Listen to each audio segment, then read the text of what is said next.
Hello दोस्तों, welcome to my channel. मैं सनत आप सभी लोगों का स्वागत करता हूं। तो दोस्तों, आज हम लोग डिस्कस करने वाले हैं प्रेशर और स्ट्रेस के डिफरेंसेस के बारे में। बहुत सारे बच्चों को ये दिक्कत आता है और बहुत सारे इंटरव्यू क्वेश्चंस में भी ये आता है प्रेशर और डिफरेंस में, प्रेशर और स्ट्रेस में क्या डिफरेंस है। तो प्रेशर और स्ट्रेस में बहुत सारे बच्चों को कन्फ्यूजन हो जाता है कि ये दोनों सेम है या अलग है, क्या क्या डिफरेंसेस हैं। तो आज हम लोग वही डिस्कस करने वाले हैं। तो चलिए दोस्तों, देखते हैं। सो प्रेशर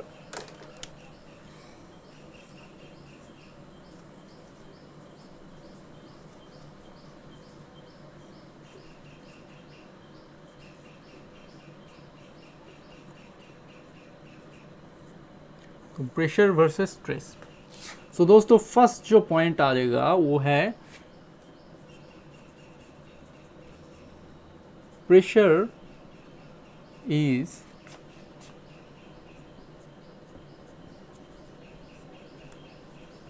एक्सटर्नल फोर्स और load by area, while stress is internal resistance force by area.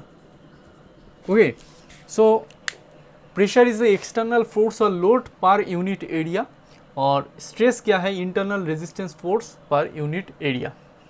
ठीक है, तो ये दोनों तो बहुत ही सिंपल एक पॉइंट है, तो आप लोगों को समझ में आ गया होगा। तो ये एक्सटर्नल फोर्स जो है उसे एरिया से डिवाइड करेंगे तो प्रेशर आ जाएगा कि उस ऑब्जेक्ट में कितना प्रेशर है। और स्ट्रेस क्या है? स्ट्रेस है इंटरनल जो रेजिस्टेंस फोर्स ऑब्जेक्ट में क्रिएट हो रहा है due to the external force. ठीक है, उसे अगर हम लोग एरिया से डिवाइड करेंगे तो हमें क्या आएगा? स्ट्रेस मिल जाएगा। ठीक है, तो next point number two,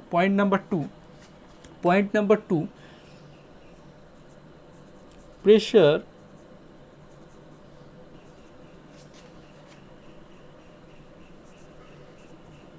acts always normal to the cross section.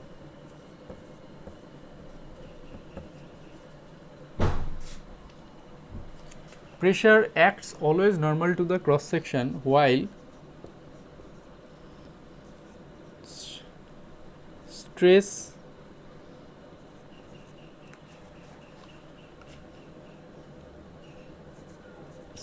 acts may be normal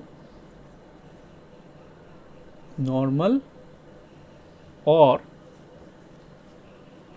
tangential.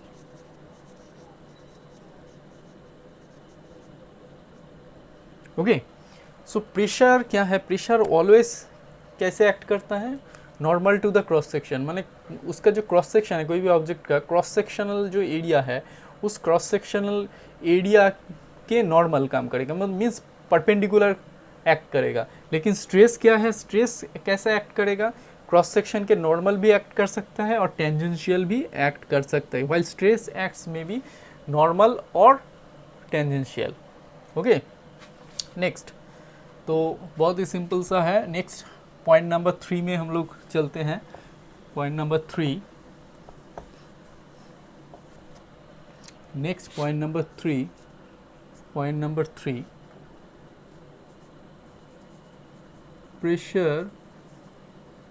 pressure can produce stress, but stress cannot produce pressure.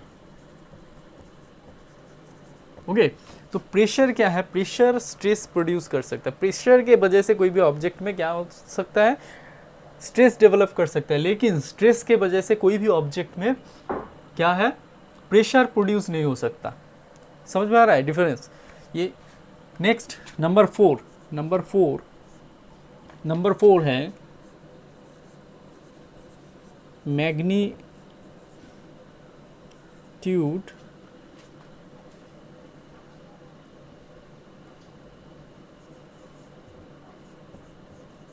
of pressure is always magnitude of pressure is always same in all directions, but magnitude of stress is not same in all directions।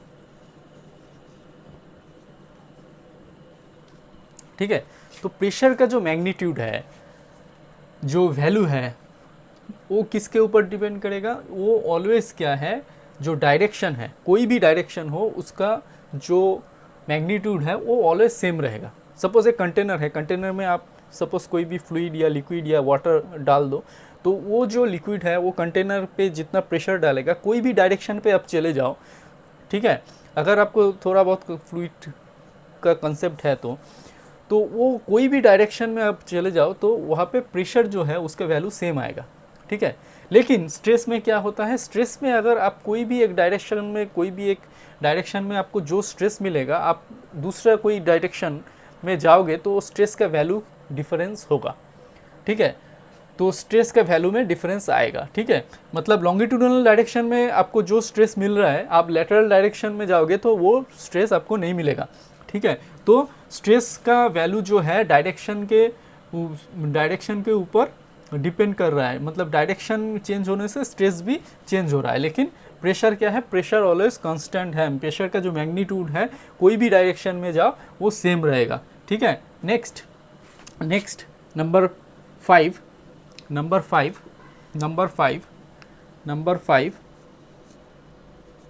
We can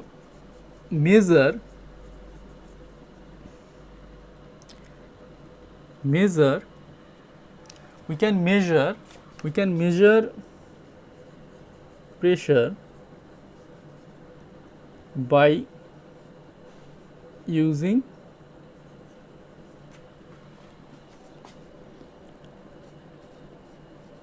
pressure gauges, while stress cannot be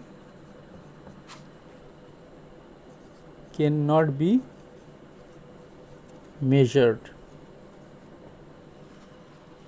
okay, so हम लोग क्या कर सकते हैं, हम लोग major कर सकते हैं कोई भी प्रेशर को with the help of a pressure gauge, लेकिन हम लोग स्ट्रेस को मेज़र नहीं कर सकते हैं। ठीक है, तो स्ट्रेस को हम लोग मेज़र नहीं कर सकते हैं। मैंने स्ट्रेस जब पढ़ाया था तब मैंने बताया था कि स्ट्रेस हम लोग एज्यूम कर लेते हैं कि जितना लोड दे रहे हैं उससे न्यूटन्स का थर्ड लॉ ऑफ मोशन में उससे इक्वल करके हम लोग P/A लिख देते हैं। Actually resistance force by area होता है, लेकिन उसे हम लोग जितना एक्सटर्नल लोड आता है उसके सेम स्ट्रेस जनरेट होगा, वो हम लोग एज्यूम करके उसको निकाल लेते हैं स्ट्रेस को। लेकिन ऐसा कोई इंस्ट्रूमेंट है नहीं जिससे हम लोग इंटरनल रेजिस्टेंस जो फोर्स है ऑब्जेक्ट का मेज़र कर सकते हैं।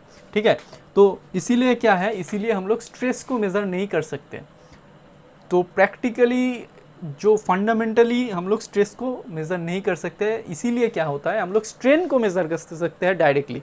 तो इसीलिए हम लोग क्या बोलते हैं कि strain is more fundamental, strain बहुत ज़्यादा फंडामेंटल है स्ट्रेस से।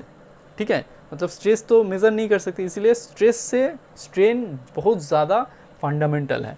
ठीक है, तो मैं ये इरेज कर रहा हूँ नेक्स्ट पॉइंट पे आता हूँ, ठीक है।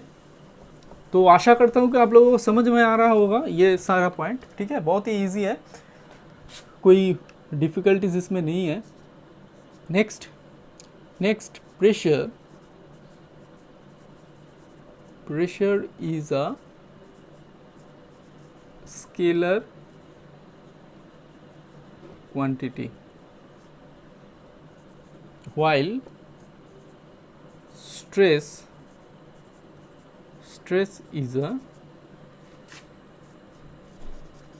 tensor quantity। ओके, तो प्रेशर क्या है, एक स्केलर क्वांटिटी है और स्ट्रेस एक टेंसर क्वांटिटी है। तो टेंसर क्वांटिटी मीन्स क्या है, टेंसर क्वांटिटी मीन्स उसमें क्या होगा, एक मैग्नीट्यूड आएगा और दो डायरेक्शंस भी रहेंगे, ठीक है। तो जिसमें एक मैग्नीट्यूड वो दो डायरेक्शन रहेगा, जो जिसमें उसको हम लोग टेंसर क्वांटिटी बोलेंगे, ठीक है। तो स्ट्रेस एक टेंसर क्वांटिटी है। तो टेंसर का बहुत सारा भाग है ऐसा, मतलब ज़ीरो ऑर्डर टेंसर जो है उसे हम लोग स्केलर क्वांटिटी बोलते हैं, और फर्स्ट ऑर्डर उसे वेक्टर क्वांटिटी बोलते हैं। Second order tensor is a tensor quantity, इसमें एक मैग्नीट्यूड रहेगा और दो डायरेक्शंस रहेंगे, ठीक है। और फोर्थ ऑर्डर भी होता है। फोर्थ ऑर्डर जो है वो सपोज प्रॉपर्टीज़ ऑफ मटेरियल होता है, जो क्वांटिटी प्रॉपर्टीज़ ऑफ मटेरियल का जो क्वांटिटी होता है वो फोर्थ ऑर्डर टेंसर रहता है। तो ये सब था हमारा प्रेशर और स्ट्रेस का डिफरेंसेस, ठीक है। तो दोस्तों आशा करता हूँ कि आपको समझ में आ गया होगा, बहुत ही इजी है। और आपको अगर अच्छा लग रहा है मेरा वीडियो तो प्लीज़ सब्सक्राइब करें और शेयर करें और कमेंट में मुझे बताएं। तो दोस्तों आज के लिए इतना ही, चलिए।